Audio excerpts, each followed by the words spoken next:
So hey guys, this is Sanu and welcome again to my video. Today we are going to go ahead with the topic anti-defection law. Okay तो आज की video में हम anti defection law के बारे में पढ़ेंगे। कल वाली मैंने वीडियो बनाई थी उसमें मैंने आपको 12 स्केड्यूल पढ़ाए थे। आज मैं इस वीडियो में आपको एंटी डिफेक्शन लॉ पढ़ाऊंगी डीपली। ओके तो basically 10th anti defection law को हमारे कॉन्स्टिट्यूशन में 10th स्केड्यूल में ऐड किया गया था इन 52nd constitutional amendment act 1985। Basically ये होता क्या है, बेसिकली ये होता है जो एमपीज एमएलएज होते हैं ना, वो किसी एक पार्टी को छोड़ करके किसी दूसरी पार्टी में ऐड हो जाते हैं तो उनको पनिश किया जाता है इन एंटी डिफेक्शन लॉ। ओके तो अब ये जो डिफेक्शन वर्ड है इसका मतलब क्या है, और नंबर दूसरा क्वेश्चन, ये एंटी डिफेक्शन लॉ लाने की जरूरत क्यों पड़ गई कॉन्स्टिट्यूशन में। तो पहला, डिफेक्शन का मतलब क्या है। डिफेक्शन का मतलब बेसिकली होता है दल बदलू। अगर जो मैं आप लोगों की लाइफ से रिलेट करके बताऊं, डिफेक्शन का मतलब आप स्टूडेंट हैं, राइट। आप किसी एक पेपर पे फोकस ना करके आप बहुत सारे पेपर दें। मीन्स आप सीडीएस का पेपर भी दे रहे हैं, उसके बाद में आप बैंकिंग का पेपर भी दे रहे हैं, आप यूपीएससी का भी देंगे, एंड उसके बाद में आप सीपीओ का भी देंगे। मतलब आप बहुत सारे पेपर दे रहे हैं, आपका कोई पर्टिकुलर एम नहीं है, तो that is basically defection. Okay अब सेकंड, कि इसको कॉन्स्टिट्यूशन में ऐड करने की जरूरत क्या पड़ी। कॉन्स्टिट्यूशन में ऐड करने की जरूरत इसलिए पड़ी क्योंकि कोई एक एमपी जब एक पार्टी को छोड़ करके दूसरी पार्टी में ज्वाइन होएगा, ठीक है, तो जो पुरानी पार्टी वाली बातें हैं वो दूसरी वाली में नहीं बताएगा। ऑब्वियसली बताएगा, भाई दिस इज ह्यूमन नेचर। तो वो इस पार्टी की बात इस पार्टी में बताएगा तो उन दोनों की लॉयलिटी हार्म होगी।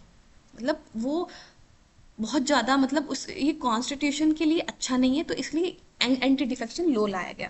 इसमें एक किस्सा सुनाती हूँ मैं आपको। एक हमारे 1967 में एक पॉलिटिशियन हुआ करते थे गयालाल। ओके तो उन्होंने क्या किया, वो कांग्रेस पार्टी से बिलोंग करते थे। उन्होंने कांग्रेस पार्टी को छोड़ करके उन्होंने यूनाइटेड फ्रंट को ज्वाइन कर लिया, ठीक है।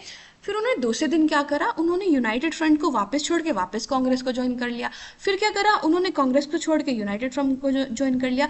ऐसे ही उन्होंने 15 दिन में 3 बार ऐसे ऐसे चेंज कर लिया, पार्टीज चेंज कर ली, ठीक है। उसके बाद में क्या हुआ, उसके बाद में जो मीडिया है उन्होंने एक टाइटल बनाया कि आया राम और गया राम करके, और इसका बहुत ज़्यादा भद्दा मजाक बनाने लगे, ठीक है। तो अब हम बुकिश लैंग्वेज की बात करते हैं कि बुकिश लैंग्वेज में क्या लिखा हुआ है इसके बारे में। तो ये मैंने लक्ष्मीकांत की पहली लाइन ही उठाई है।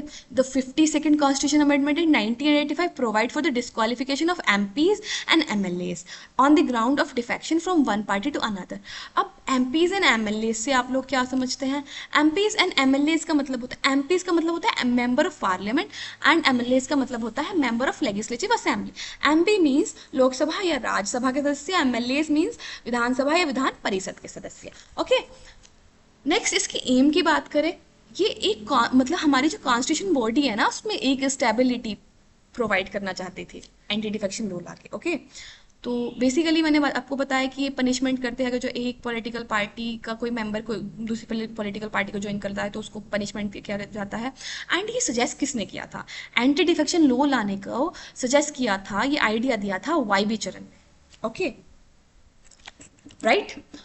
सेकेंडली हम बात करते हैं कि इसमें ना सुप्रीम कोर्ट ने भी कुछ सजेशन दिए थे। वो सजेशन क्या थे कि parliament should set up and independent tribunal, मतलब पार्लियामेंट को एक अपना इंडिपेंडेंट ट्रिब्यूनल सेटअप करने की जरूरत है। अब पार्लियामेंट से क्या समझे आप, पार्लियामेंट लोकसभा राज्यसभा नहीं, यहाँ लोकसभा राज्यसभा से खत्म नहीं हो जाता कि president is also integrated part of parliament. Okay president भी हमारे पार्लियामेंट के इंटीग्रेटेड पार्ट हैं, राइट, इसको भी याद रखना है। अब ये ट्रिब्यूनल था क्या, ट्रिब्यूनल था कि कुछ हायर जज को रखेंगे, एंड उन हायर जज के साथ में एक रिटायर जज भी होगा, राइट, डिसीजन सुनाने के लिए एंटी डिफेक्शन लॉ पे। ये क्यों था, क्योंकि इम्पार्शियलिटी ना हो पाए, राइट। नेक्स्ट अगर जो हम इसके कुछ एक्सेप्शन की बात करें, मतलब व्हाट इज नॉट डिफ्लेक्शन। अब इसमें डिफ्लेक्शन क्या नहीं है, डिफ्लेक्शन ये नहीं है अगर जो कोई एक पार्टी चाहे और दूसरी पार्टी चाहे, वो दोनों पार्टी एग्री हैं, राइट, और वो एक साथ मिलके अपनी एक पार्टी बनाना चाहे, तो इसको हम एंटी डिफ्लेक्शन नहीं मानेंगे। ओके नेक्स्ट इज अगर जो 2/3 मेंबर चाहे किसी लेजिस्लेटिव पार्टी के और वो मर्जर होना चाहे तो वो भी कोई एंटी डिफेक्शन नहीं माना जाएगा।